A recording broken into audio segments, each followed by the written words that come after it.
Good evening, folks. Welcome to the Rangers Rabble Friday night 4-in ahead of our League Cup tie against Greenock Morton tomorrow. Hope everyone's well. I'm joined by Robert. How are you, Robert?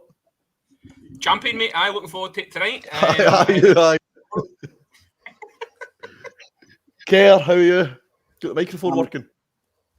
Aye, not bad, Alan. Just seeing Robert's been in every pod this week. You in overtime, Robert? Listen, the guy calls me up. I take the call. I jump in. And I think you call Martin up and say, Martin, can I come on, Martin? Please. Half the night, aye. And finally, joined this evening by Wilf. Wilf, how's things? How was your trip? It was very tiring, very expensive, but we got the job done on to Eindhoven. Expensive, but he's off to Eindhoven. Of course he is. And obviously, I'm doing it on the cheap, though. A big good evening and a big hello to everybody in the comments as well. Keep your questions coming in, keep your comments coming in, and the phone lines will be open. There it is there. I was just going to say, I'm sure our producer will put the number up there. It's here, 01416287237 to have your say. Give us a call. Let us hear your comments. Anything you want to talk about, anything Rangers related, give us a call. So we're going to start. I'm just going to recap very quickly. Wolf will come to you since you were at the game. Tuesday night, as you mentioned, it's onwards and upwards and on to the next round. £5 million in the bank. Good position to be in, although performance still no shaping up. Yeah, the first half wasn't great. I was just saying before we went live, it's amazing the difference between being there and watching it at home, because we came out the ground sort of saying nobody was really that great, and you know, Raskin struggled, and he came out and everybody's telling us Raskin was man of the match. So, you know what I mean? It's just, you look at it differently, I guess. I think the first half just kind of put us all in a bit of a downer because it was so poor. But I mean, we got the job. After we equalised, we never looked in any danger, to be perfectly honest. I thought, fine. I mean, once we made it 1-1, I don't know whether their heads went down or, but to be fair, I think Servette are just happy to be there because it's guaranteed group stage football. I mean, speaking to some of the fans going out after the game, they were asking us who we play next. You know what I mean? I mean, that's ludicrous, because if they had won, they'd be playing them next. So surely, if you're a fan of the club, you would know that. Yeah. You know what I mean? So I think that was a lot of people. It's the first time they've sold their ground out in 20 years. So I think a lot of them just went because it was a big occasion for the city. Not really a footballing city, I wouldn't have said, but yeah, job done. On to the next one. If we play like that against PSV Eindhoven, I feel the worst. Yeah, and Robert, it sounds obvious that getting goals is important, but you know, the equaliser did knock the stuffing out of them, because in the first half they were up for it. They looked like they wanted to beat us, and they looked capable of it, weren't they? Oh, listen, they had a couple of key moments. You know, you look back at the Butland save and you think, you know, how massive was that during the course of the two ties. So Tavernier pops up, doing what he does best, scoring in Europe. I'm latching on to the fact that, you know, that could be character building for these boys. So we'll see how we shape up Tuesday. But obviously before that's, you know, it's League Cup in, so we must take care of Morton tomorrow. Yeah, and we're going to come on to Greenock Morton. But Kerr, I wanted to come to you and just briefly mention. Now, it's only important to us what Rangers do in Europe. Let's face it, we only care about the results of one team in Europe. However, we have single-handedly, over the 3 of the last 4 seasons, we won't look at the last season, but the 3 previous seasons, we dragged the Scottish coefficient to its feet. So, you know, if we want to continue to be in favourable places when it comes to draws, if it comes to the pots you're in and being seeded, we need our Scottish teams to start pulling their weight a wee bit more. So it's been a big week for Scottish football in that respect, hasn't it? It has been, Alan. It's good.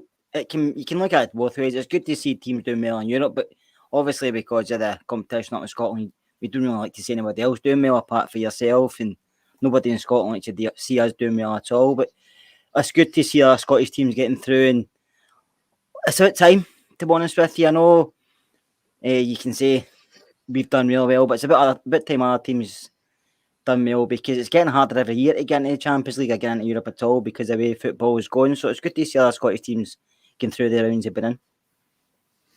Yeah, and as Michael said, these early qualifying ties they can be tricky, Wolf.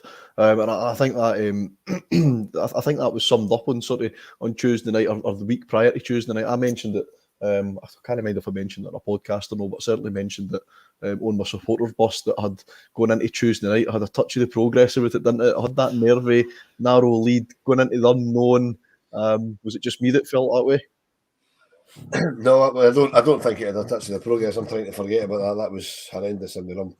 I'm still trying to come to terms with the fact I've been to Luxembourg twice to watch Rangers, not seen a score a goal yet. That's an incredible start. But no, it was a nervy one. I mean, when they scored, they were all over us in the first half, and they could. When the Butland save at 0-0 was critical, and then the save at 1-0, when the guy all he had to do was look up and pass it to his mate, and the game was done. Because had they gone 2 up, the time was finished. I don't think we'd have come back from that. But objective exercise was getting through. We've got through.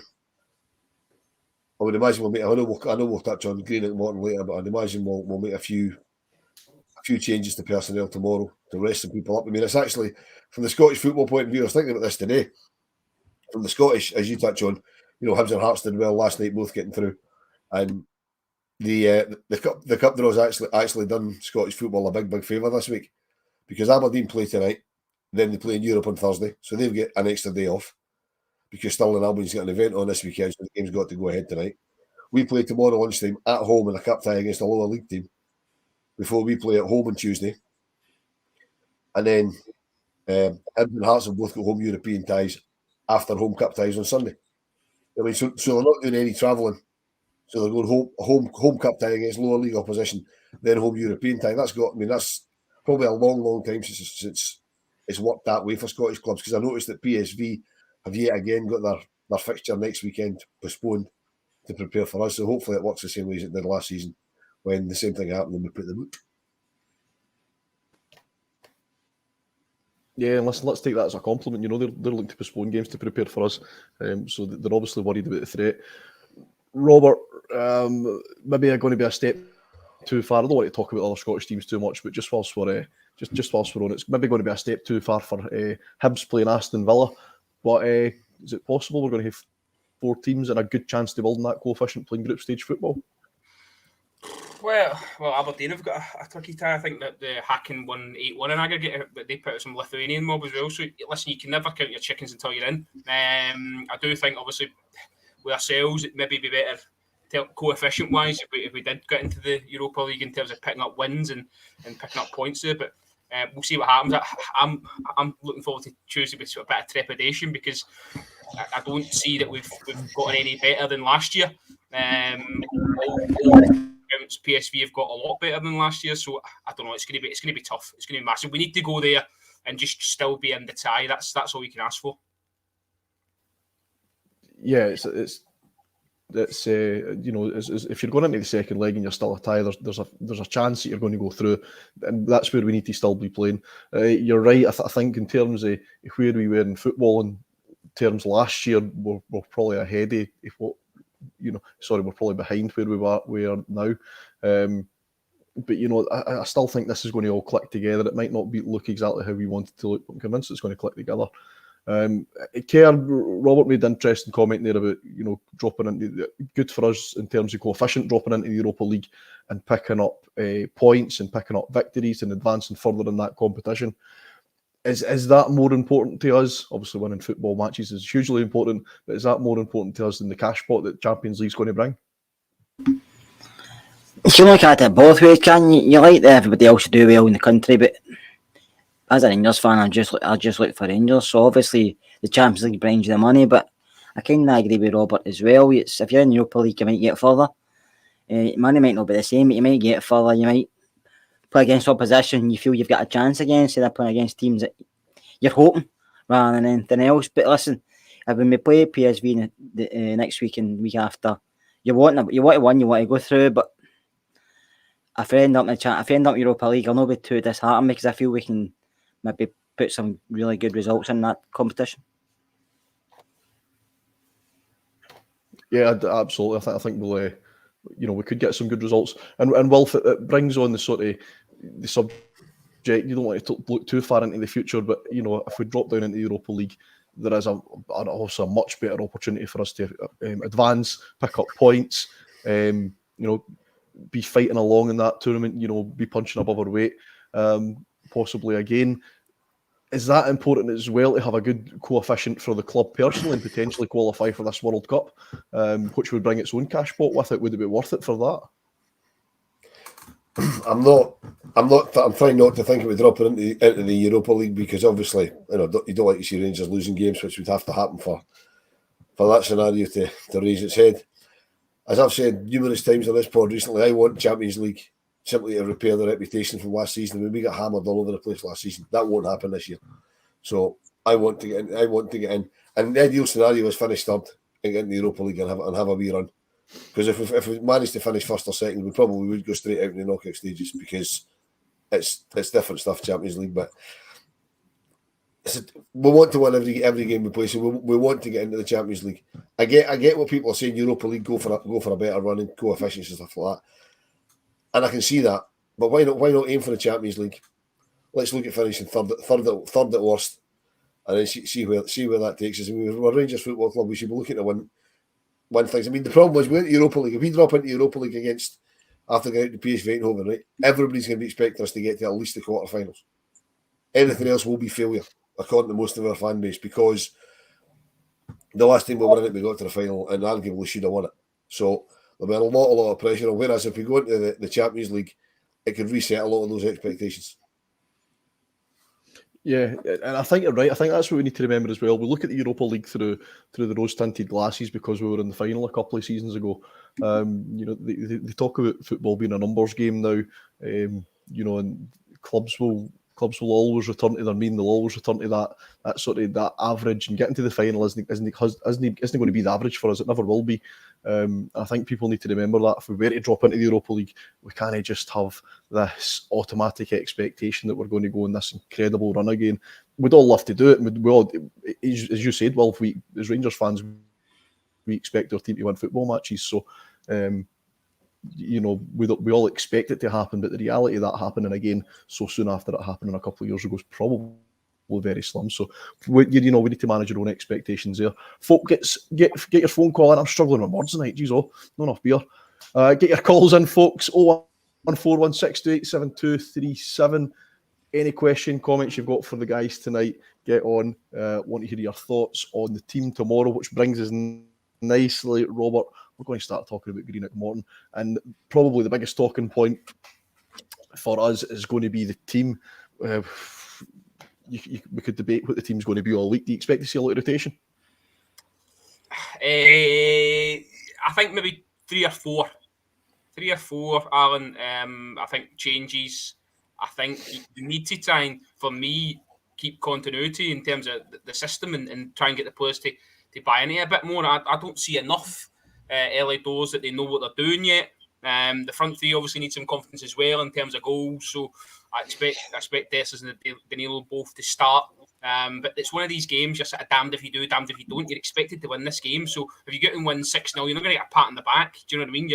It's just about getting into the quarter-final and coming away without injuries, if we can help it. We know Yanis Hadji got injured in a League Cup final game, didn't he? And we don't really want that to happen to anyone else. So I think it's important that we get through the tie and focus again on Tuesday. But I do expect, yes, as you say, a couple of changes, whether that's at centre back, maybe Kieran Dowell, has he done enough to get a start? I think so.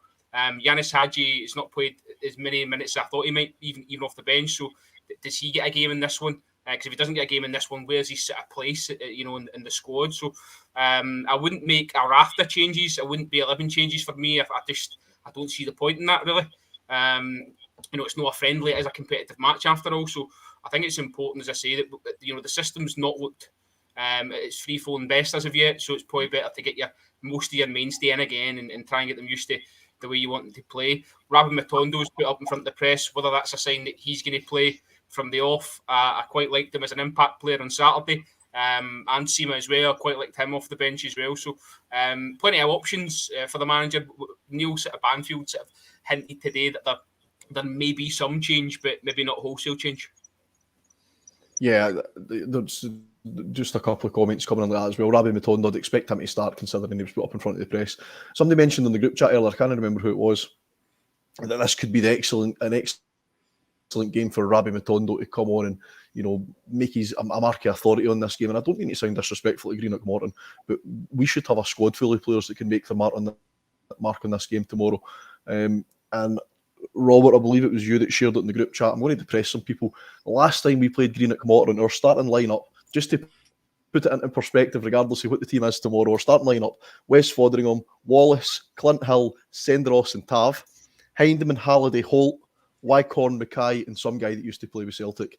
That was our starting lineup the last time we played Greenock Morton. So I don't care what our lineup is tomorrow. I don't want to hear any complaints. I don't care if Michael Beale starts his selling goals. I don't want to hear any complaints about the starting lineup the morning. Kerr, what about you? Would you make wholesale changes, or is it very much going to be a case of stick with the system, stick with the vast majority of players and let them build a wee bit of confidence? If Michael Beale's got a system he wants to play, it's quite early in the season to make wholesale changes for me. I would keep majority of the side as it is. I think you have to play the guys he's brought in, the guys he's went after, give them more game time, give them more time to get used to each other in the park and stuff like that. And I wouldn't make maybe changing it a bit, like Robert says, maybe play Golson, he needs more game time. Maybe drop Suter because he's with a lot of game time. Just drop him, give him a rest for midweek. Your fullbacks, I would change them, but they're so important to the way we play. So if it changes them, what other system will I use? So I don't know. I feel there will be changes, but I don't feel there'll be wholesale. Maybe, like I said, well, I agree with Robert, 3 or 4 at the most. I feel he's got to keep Dessers and Danilo up front playing together if he wants to play the two together, or at least give them a half each. You can't drop them all together. They're just in the door. Seaman needs minutes, so does Lammers. And so I think these guys will play. I don't think I'll make too many changes. Well, what about in goals? Would you keep playing Jack Butland? I know they said Rabbi Matondo again. Would you keep playing Jack Butland, or would you give McCrory or even Wright a chance between the sticks? I wouldn't imagine McLaughlin's going to play. I think for me, it depends what he does. If he makes, I agree with the boys. I think that the majority of changes will be at the back, because Dessers and Lammers, probably to an extent, you know, they need to be playing together to get used to what each other are doing, because it's not quite clicking yet. So you need to keep them playing. They need goals, and getting goals at Ibrox against anybody, you know, has got to help them. So I'd be keeping them. If there's wholesale changes at the back, I would potentially change a keeper. But if he's not making any changes, you leave Jack Butland in because he's used to the defence playing in front of him. If he's going to change, I would personally bring in Sterling for the captain. I'd be changing it over, but that's unlikely to happen because Tavernier seems to play every week. Don't know if Ridvan's fit. If Ridvan's fit, I'd be playing him as well. As Scott Kerr said there, rest Suter, keep Goldson in the team because he needs minutes. And if you're making those sort of changes, then yeah, I'd possibly change a keeper. I mean, it may well be a case of Robert. Maybe it'll be a case of that Robbie McCrory's maybe been told, look, hang around, you'll get the cup games. In which case, it's an automatic change. Yeah. So, but hold on a minute here, right? Because my head is thrashed with this fullback situation in terms of everyone saying, you know, swap the fullback out so Sterling comes in for Tavernier. I'll come to you on this, Kerr. Is Sterling a right back or is he a right centre back? What is his position? I don't know, and I need to understand. I think you'd have to ask Sterling that, but I've seen him play on loan at a few teams, and he's always played at right or left centre back. He's never really played as a full back for me, but he said he can play there. So if he can play there and you rest Tav, you've got to put him in. But what I've seen him, he's not getting the same delivery as Tav. He might get up and down the park, or he might be more defensively sound than Tav is. But you know yourself, Robert, the way we play, our two full backs are very important to the way we play. Defensively, we all know they're not great, right? But offensively, they do so much to that side. We've seen it the other night, one full back to the other. So I think it's just what Michael Beale wants to do. I know he likes this diamond shape in the middle of the park, but I think you'll need maybe 1 or 2 systems because that's not always going to work. And teams will figure this out. So I think he has to maybe go a different way, tactical wise as well. So he knows he's got a plan B as well as a plan A. But listen, it's no matter who we play tomorrow, we should be getting through. But I think majority of players should still probably win there for midweek. Can I pick up that point to Timothy Sharp there? I don't think we need a defensive fullback playing against Morton, but the guy needs minutes, so ideal chance to give him minutes because you're not taking Tavernier out of, for example, a game against PSV or an Aberdeen or Hibs at Hearts, whatever. So a cup game against Morton, ideal chance to give Dujon Stirling a start. You're on Mark, mute. you're on mute. Well done. Oh, see, that's terrible. That's terrible. Firstly, I'm raging that Robert's put me in the host position. I just jumped on to help out until Alan's computer finally finds its way back. Secondly, get your calls in 01416287237. That's why we're on a Friday night, to hear from you. You're the ones that keep the show going. You're the ones that keep the content coming with your phone calls. So get them in 01416287237. Can I just take it back a wee bit slightly, actually? You're talking about the fullbacks and how important they are to the way that we play. Is there any chance, Robert, that we see a slight change of formation against Morton? We keep hearing about this 3 at the back, this 3-5-2. If there's ever a game to try it, surely it's against Morton. Or is it the fact that Sutter's played so many games, Balogun is maybe the only fully fit, out with Sutter, obviously. So Sutter and Balogun are maybe the only 2 fully fit centre-backs that we have at the club right now. Is that maybe something stopping us for trying this 3-5-2? Aye, I think in a word, I think there's probably you'll see a 4 tomorrow. I think if you're going to see a 3, it would maybe be for the start on Tuesday. I think it is best to take Connor Goldson out. He's not looked at his best at all, whether he's been rushed back or whether he's been just said to the manager, "Come ready." He's clearly not ready. He's not the man we thought we know and can rely on. So I don't see it being a 3 tomorrow. Would you play a 3 against Morton? Is that really as a tester? It doesn't mean you're defensive, but no. Okay, I'll take your word. Especially you're raging. You're for a 3, absolutely choking for a 3. I met Scott before the game on Saturday. He was desperate for a 3 for the end, so I know his thoughts. Stop saying desperate for a 3, will you? For a 3 at the back, should I say? Thank you. They're posting more pictures on our group chat. Okay, so I don't, Martin, to answer your question, I don't think Beale will swap it to a 3 at the back.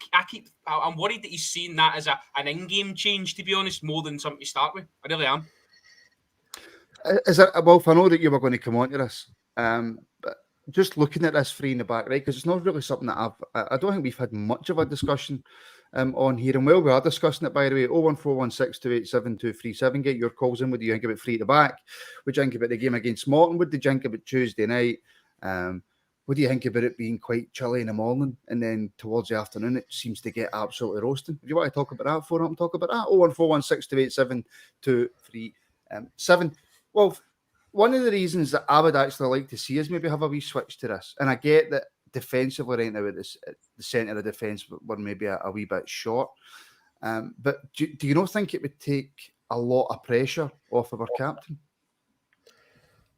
Depends how you deploy him. I mean, is he going to be one of the 3 in the back, or are you pushing him up into the middle?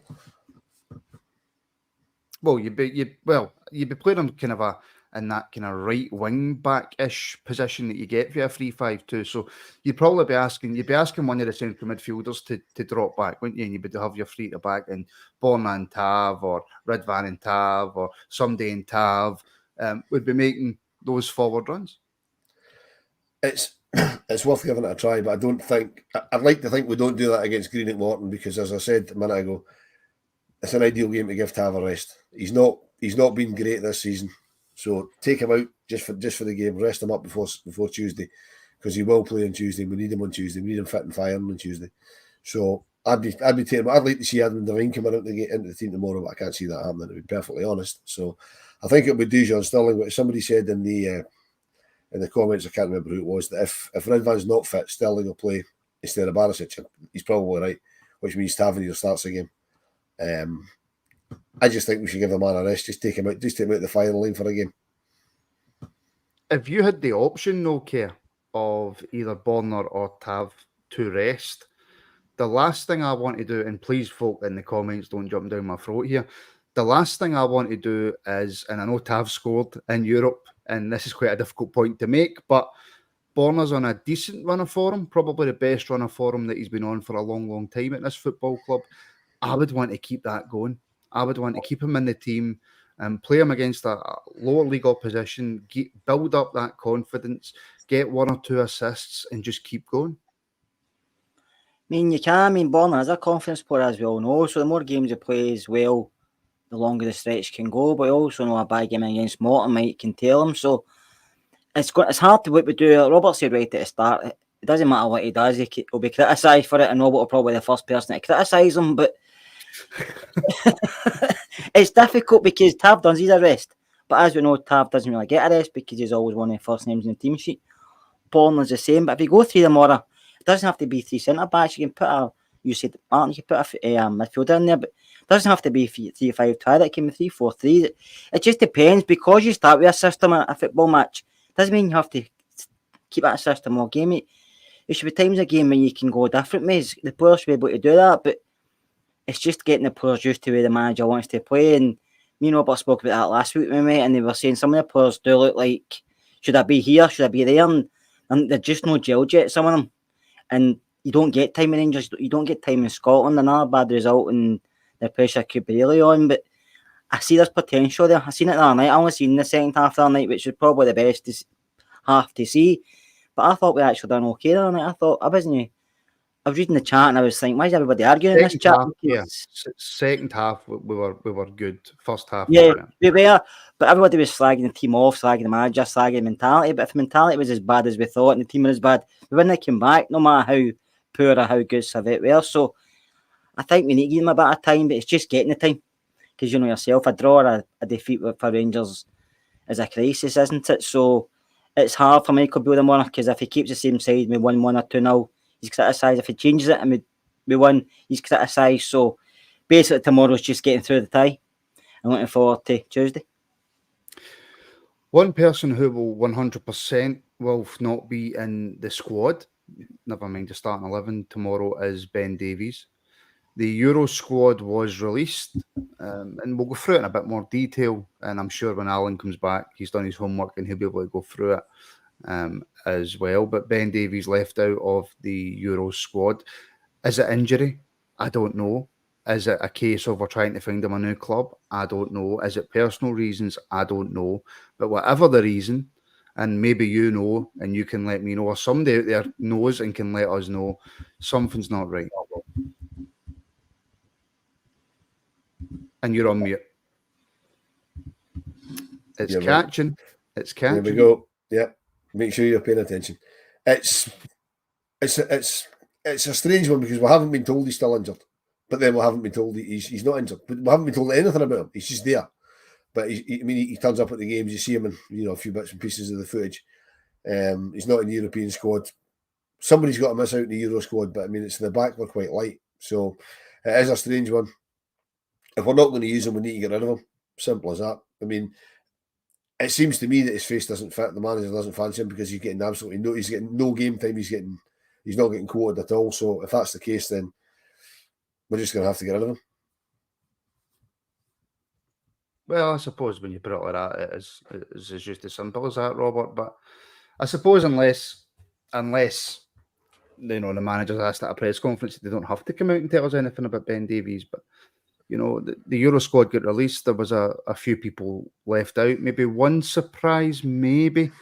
But was it overall pretty much what you expected?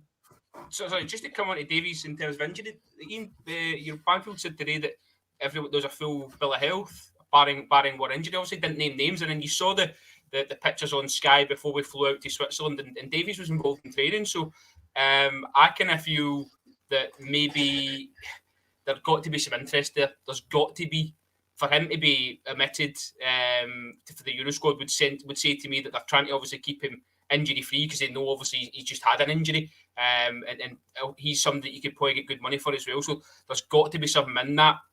You link that into the rumour with the boy feed Peterborough as well. So maybe 1 in, 1 out kind of scenario.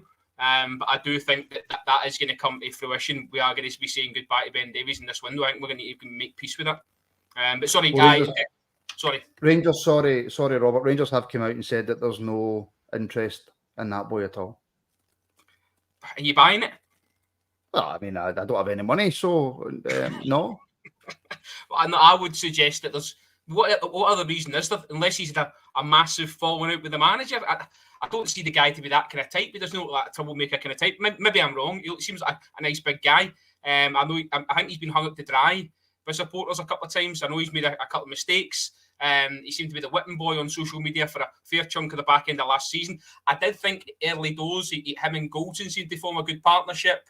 And then when Suter came in, they looked okay towards the back end of the season. So I think he's good enough to keep around. I wouldn't be, annoyed if he stayed. It's just whether he's going to get, the exposure in the game time. But I feel sorry for him a wee bit. As I say, I don't think he probably envisaged, his Rangers career panning out like this. I think he probably thought, having been linked to the other mob before he went to Liverpool, that he'd probably come up and do really well in Scotland. He's probably designed Scotland for a wee while. So it's a shame. As I say, wouldn't be disappointed if he stays, but I really do think he's probably going to get out the door.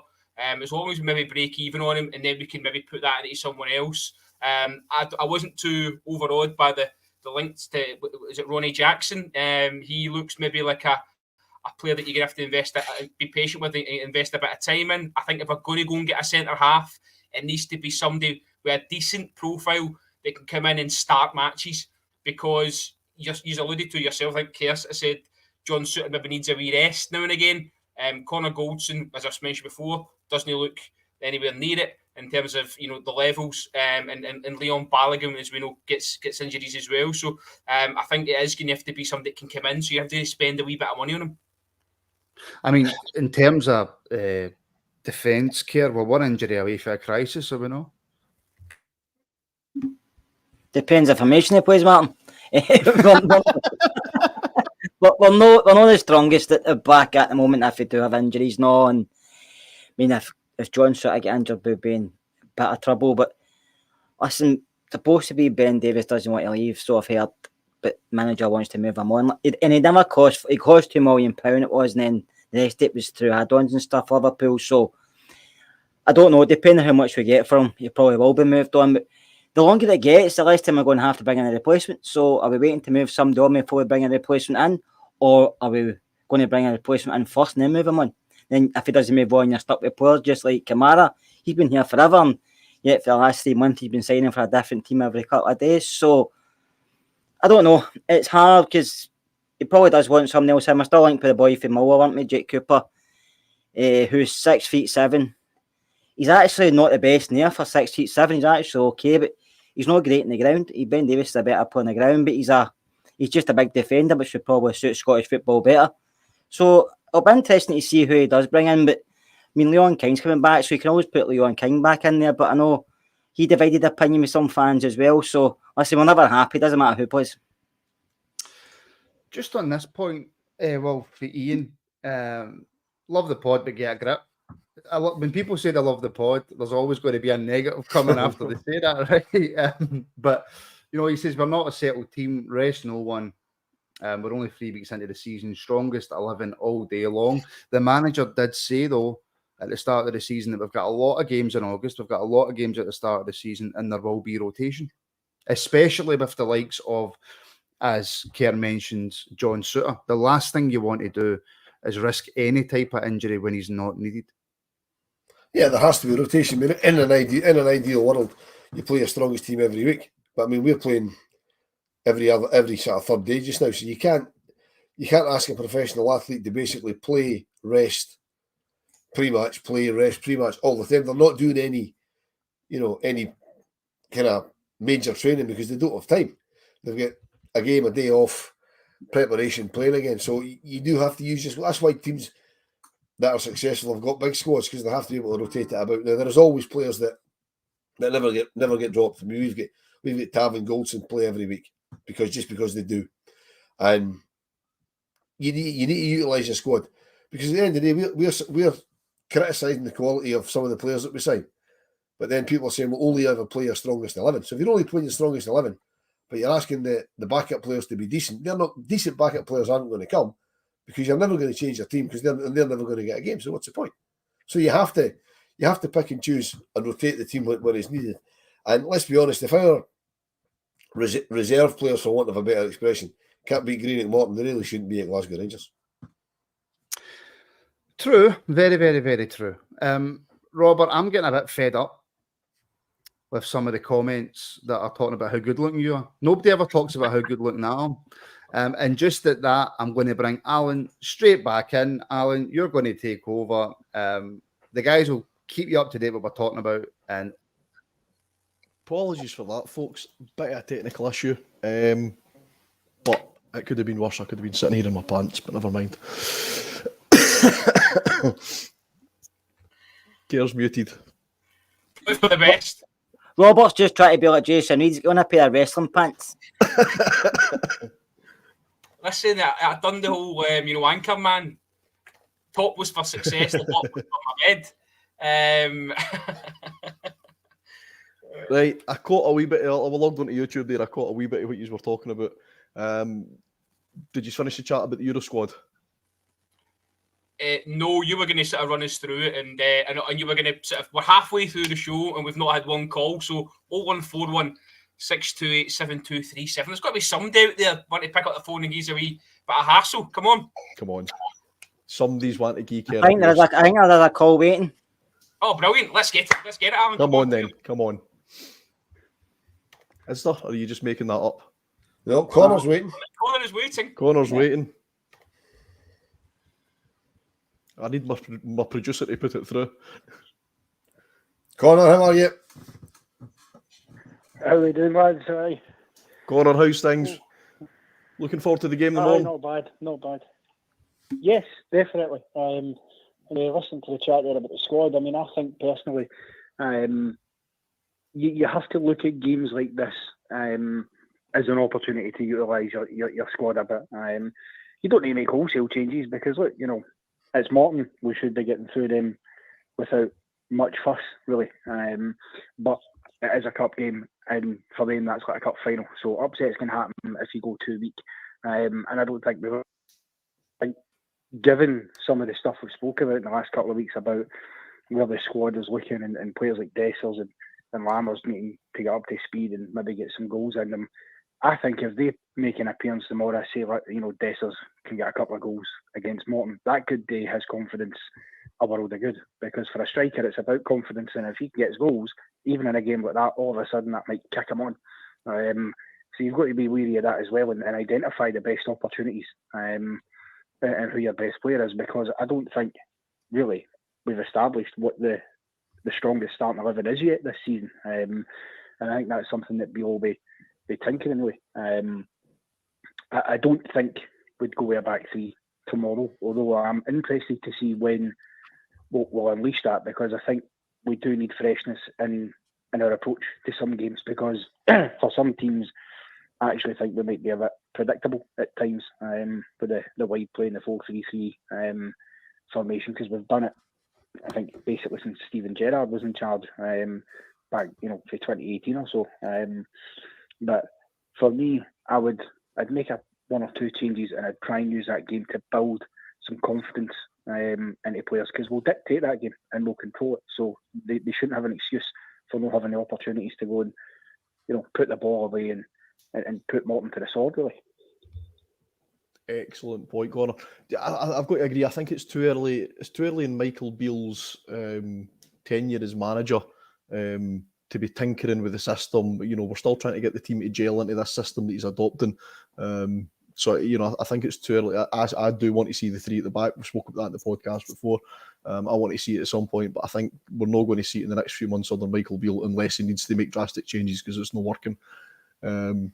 But yeah, I would maybe disagree that we're too predictable for some teams now, Connor.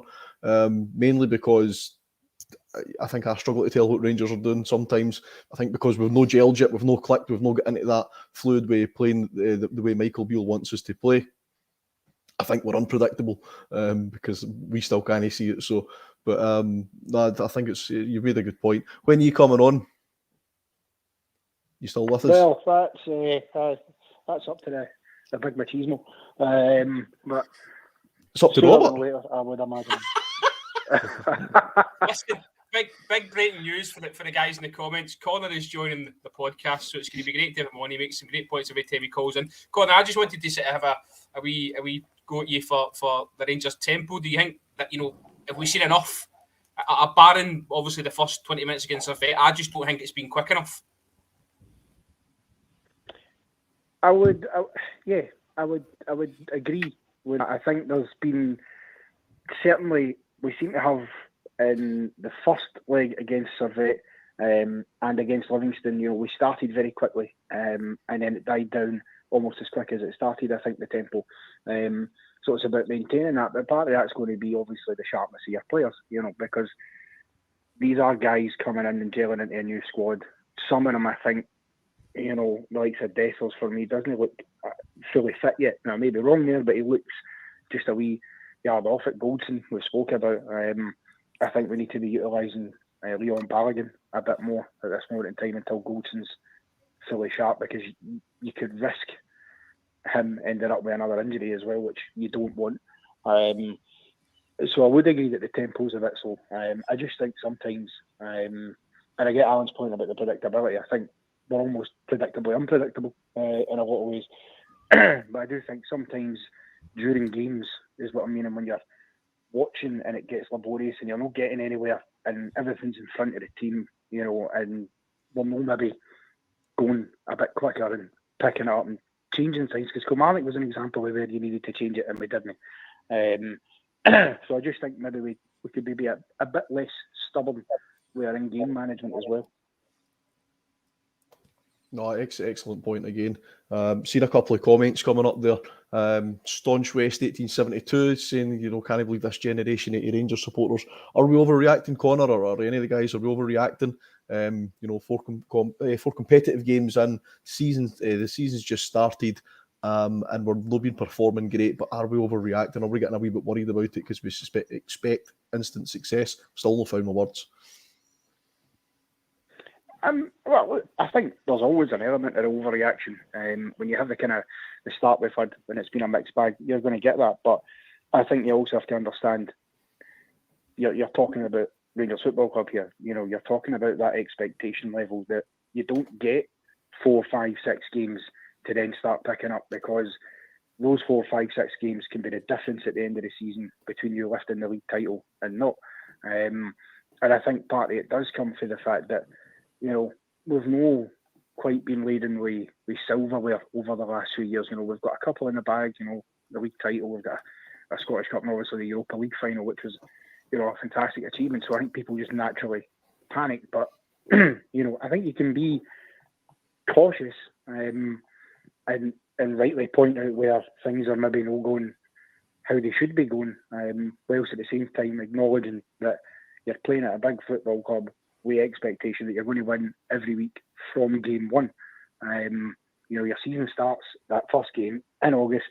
It doesn't start after international break in September when maybe everybody's up to speed and ready to go. That's just not how it works at a big club like Rangers. Yeah, absolutely. And CR coming in with a couple of comments here. One of them really good.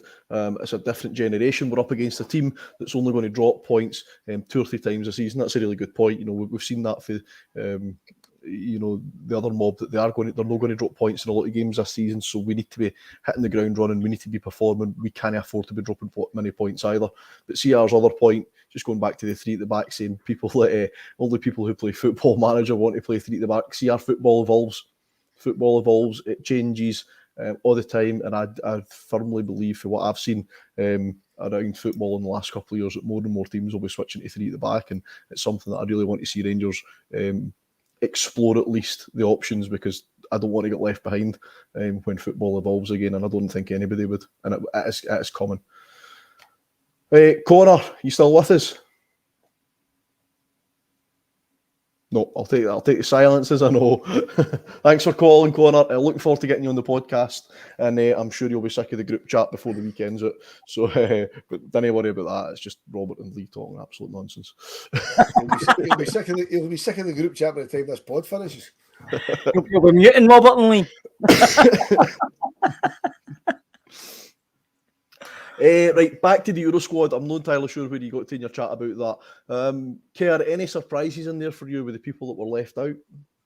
No, really, no. Obviously, Ben Davies, I think, will be having a new club shortly. And I know people are talking about Lawrence, but he's too early for me to be involved. He's still to come back. He's still to get fitness. He's still to do other stuff. And I think a few games here and there will help him. But to shove into a European squad, which at the moment is too early.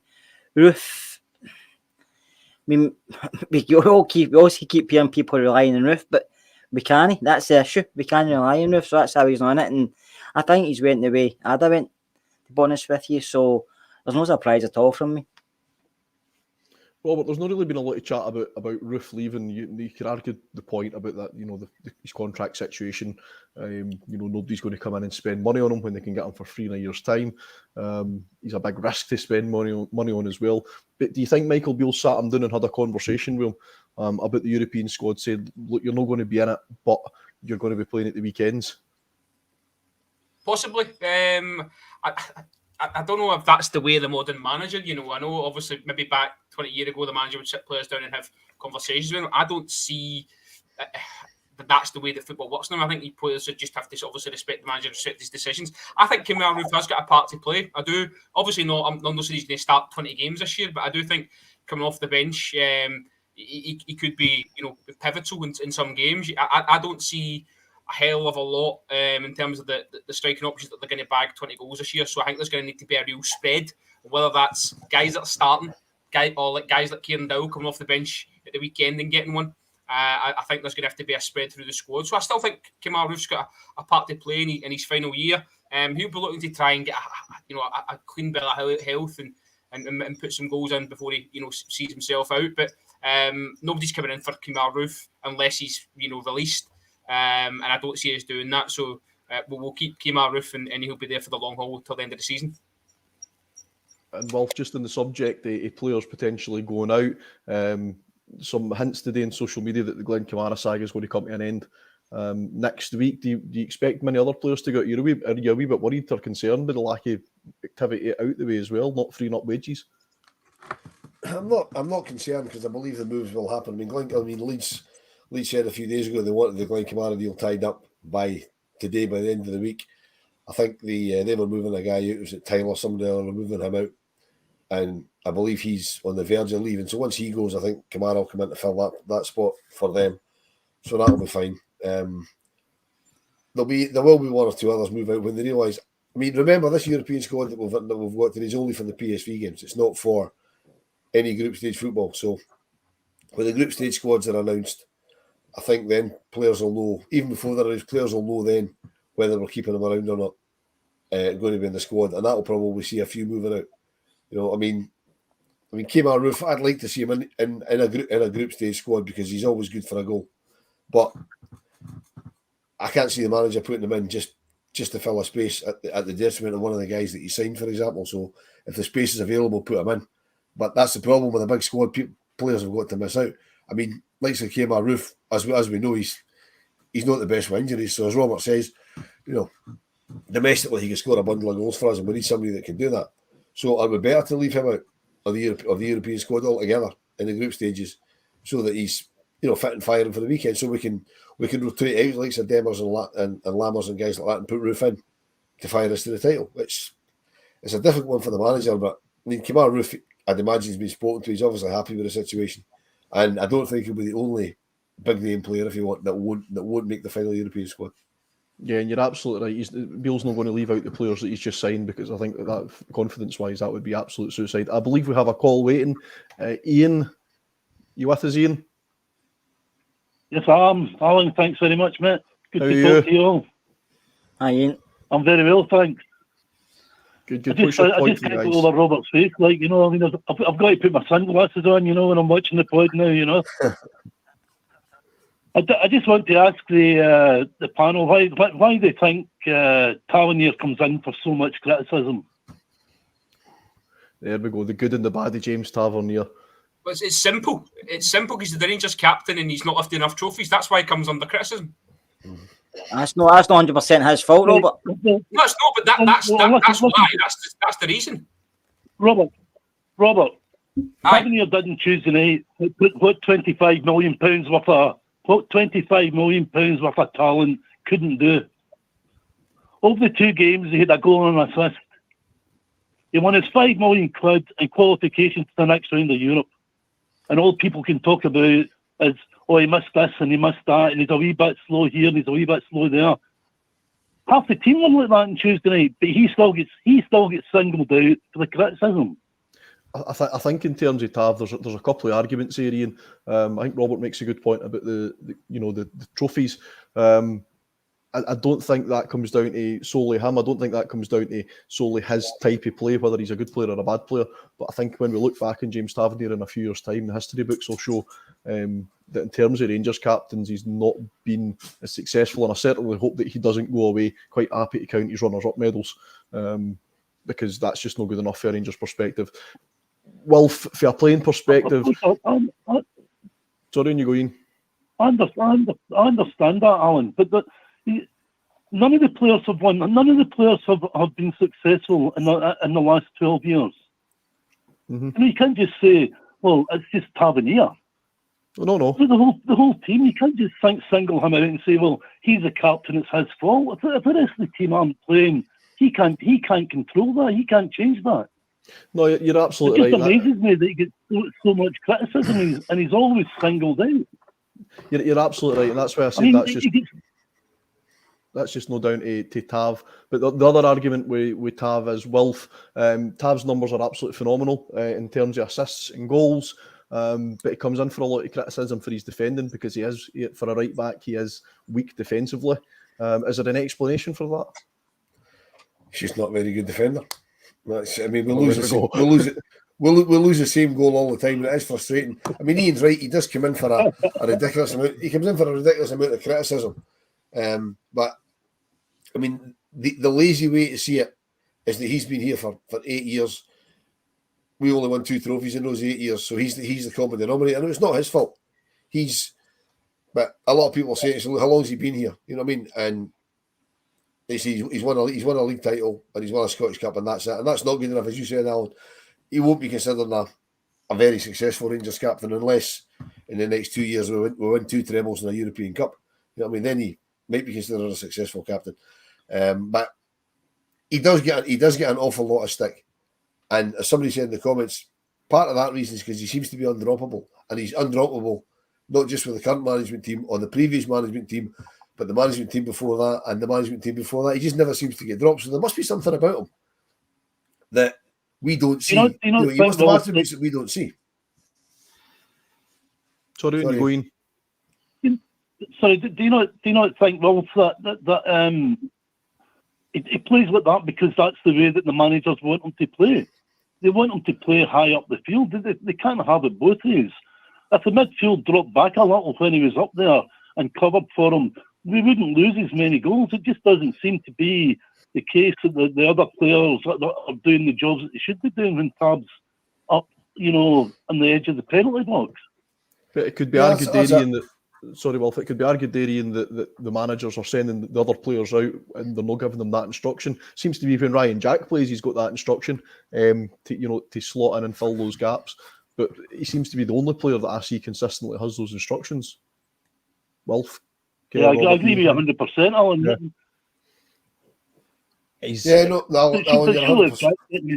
Everybody else should tell them as well, That's, there must be team talks before the game. There's a point for Staunch West again. To answer Rolf's question, don't seem to drop him because there's no competition for right backs. And again, that's been a conscious choice of other managers that have been at the club. We've brought Sterling in who can play right back. We've got Devine there now. Under Gerrard and Van Bronckhorst, excuse me, we never had any other right back, so it did make Tav undroppable. But Ian, the question I was going to ask you was, if any other player went through a bad patch of form the way James Tavernier has at times, not overly a lot, but it has at times, particularly last season, I can't remember exactly when off the top of my head, it goes through a bad patch of form, he seems to be the only player in the team that can't get dropped. Well, maybe that's because we don't have anybody to replace him. There's nobody there that the manager feels confident enough to put in.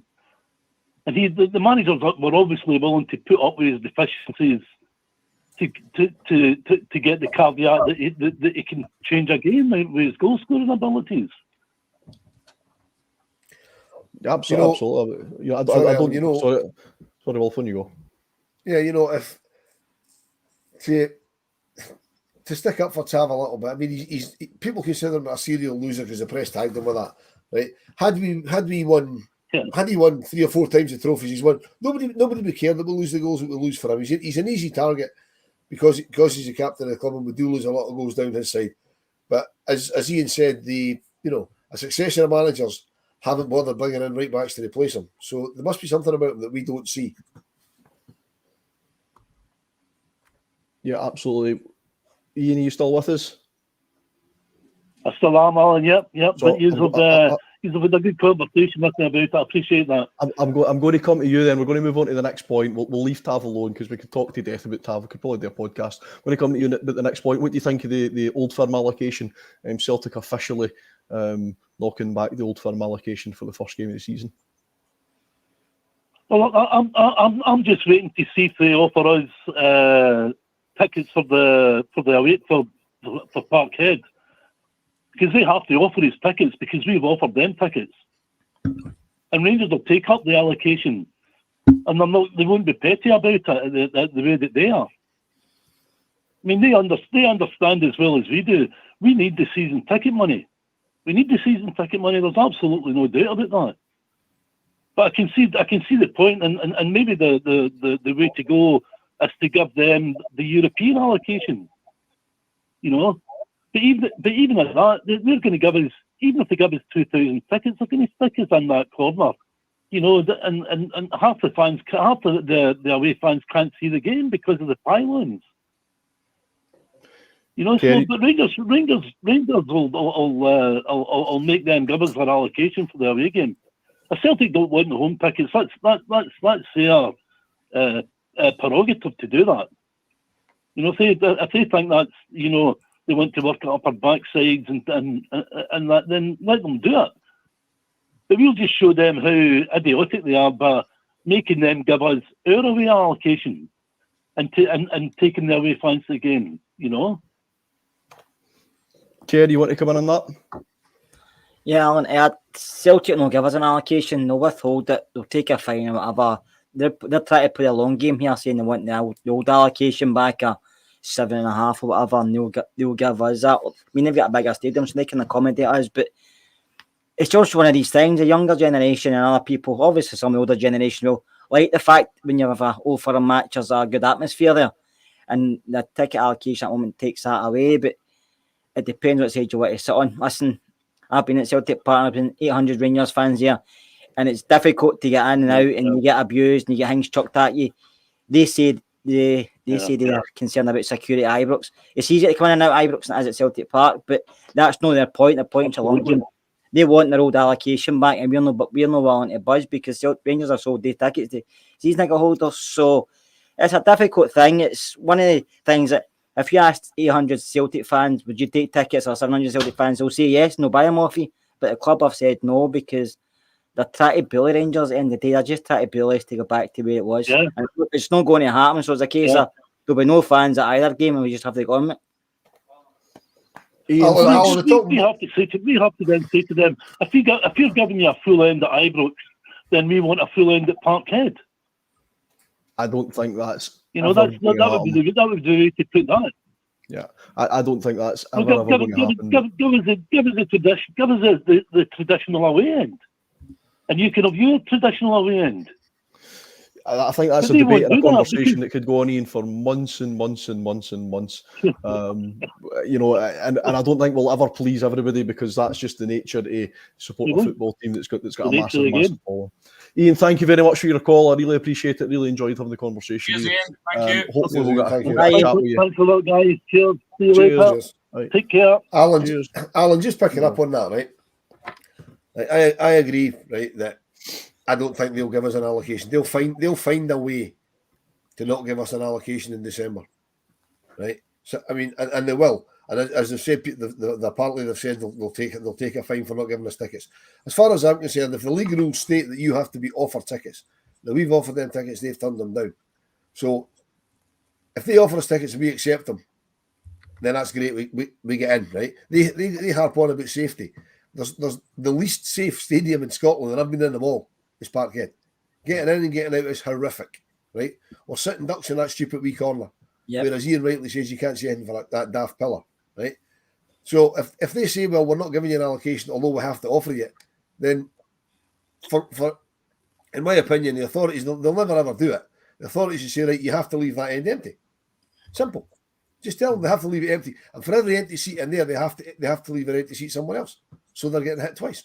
But it's never going to happen.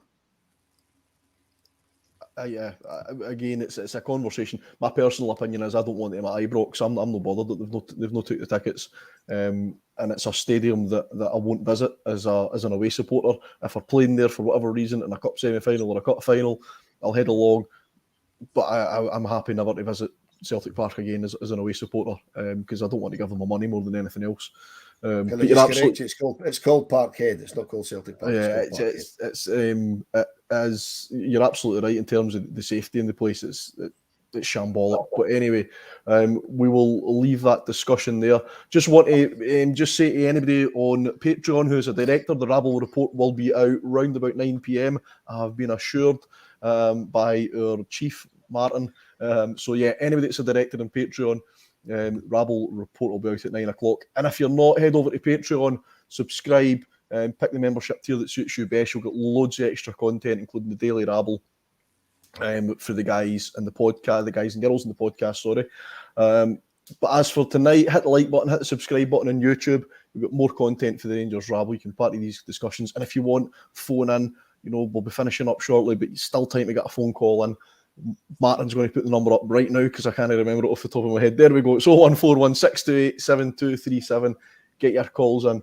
Anything else that you want to discuss. So we're going to come back to the Greenock Morton game because that is our biggest priority because it's the next game. The next game is always the most important one. So I love to do this, especially on a Friday night before a match. I like to go around and get everybody's predictions.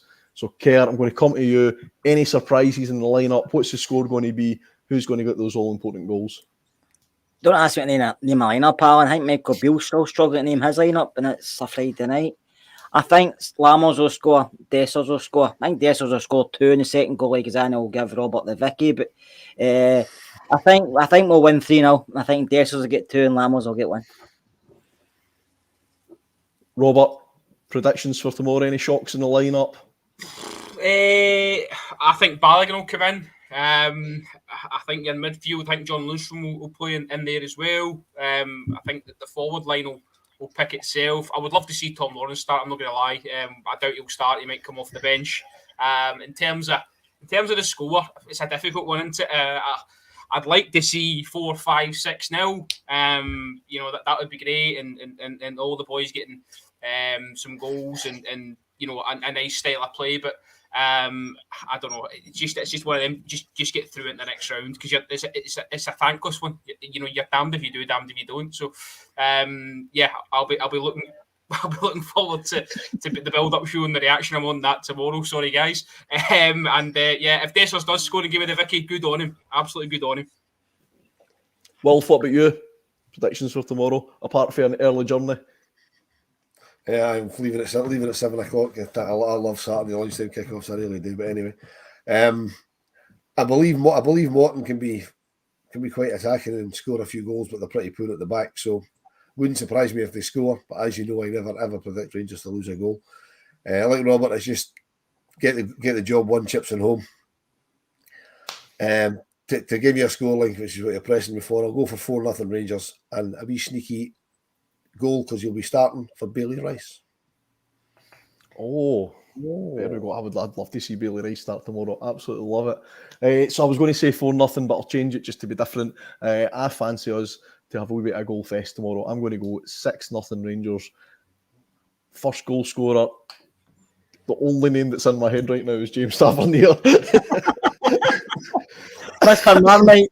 So I'm going to go with Tav as well. I think it'll be with it wanting to be disrespectful to Greenock Morton, I think this is going to be a training exercise for us. I expect to see a settled team, the team that he's been playing. I'd love to see somebody like Bailey Rice start, but I think it's going to be very much a settled team, get into this system, build a wee bit of confidence and get some goals under our belts as well. So yeah, expecting a few goals. Lammers hat-trick tomorrow. A lot of people saying 5-0 in the comments as well. I might put a wee fiver in that. And Hadji as well is another player that I would fully expect to see see play tomorrow. So, folks, we are going to wrap it up there. We've no more calls waiting. No, we've definitely no more calls waiting. We're going to wrap it up there. I hope everybody has a great Friday night. I hope everybody enjoys lunchtime kickoff tomorrow and their day out at the football tomorrow. Wherever you're watching it, I hope you enjoy it. I hope it's another famous victory for Rangers. Kerr, Wilf, Robert, thanks for joining me. Apologies I disappeared for quarter of an hour or so. Technology issues. The best part of the show, to be fair.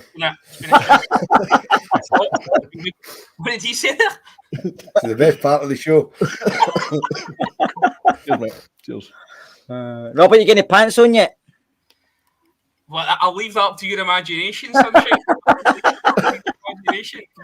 Where's Bruno? Bruno staying in his usual position on the back of the couch. Right, let's just leave it there. Folks, have a great Friday night. Thanks for joining us. You'll get the match build-up, match reaction tomorrow as well. Don't forget, for the directors, the Rabble report will be on Patreon in about 20 minutes. Have a great weekend, folks, and we'll see you all soon.